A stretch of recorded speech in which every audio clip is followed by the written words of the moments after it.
மதத்தை கொடுப்பதற்காக இயேசு கிறிஸ்து இந்த உலகத்திற்கு வரவில்லை, சமாதானத்தை கொடுப்பதற்காக வந்தார். ஒரு அழகான வசனம், ஏசாயா 9:6 நான் வாசிக்கிறேன். நமக்கு ஒரு பாலகன் பிறந்தார், நமக்கு ஒரு குமாரன் கொடுக்கப்பட்டார், கர்த்தத்துவம் அவர் தோளின் மேல் இருக்கும், அவர் நாமம் அதிசயமானவர், ஆலோசனை கர்த்தா, வல்லமையுள்ள தேவன், நித்திய பிதா, சமாதான பிரபு எனப்படும். சமாதானத்தின் பிரபுவே அவர் தான் அப்படின்னு சொல்லியிருக்காங்க. அதனால் அவர் பேர் சமாதானத்தின் தேவன். சண்டையை மூட்டி மத கலவரத்தை கொண்டு வருகிற தேவனே கிடையாது சமாதானத்தின் தேவன்.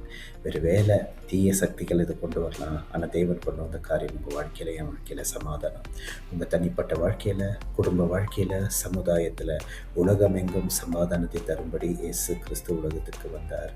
மறிச்ச பிறகும் உங்களுக்கு நித்தியமாய் ஒரு சமாதானத்தோடு பரலோகத்தில் வாசம் செய்யும்படி அவர் அண்டையிலே ஒரு இடத்தை கொடுப்பதற்காகவும் சமாதானமாய் நீங்கள் போவதற்காக வந்தார். இவர் சமாதானத்தின் தேவன். இவர் சமாதானமாய் உங்கள் வாழ்க்கையில் சகல காரியங்களும் நன்மைக்கு ஏதுவாய் செய்து முடிப்பார். இந்த சமாதானத்தின் தேவனை ஏதோ ஒரு மதத்தின் பேரில் ஒதுக்கி வச்சு ஒரு அழகான தேவனை நீங்கள் தவற விட்டுறாதீங்க. தேவன் உங்களை சமாதானத்தோடு ஆசீர்வதிப்பார்கள்.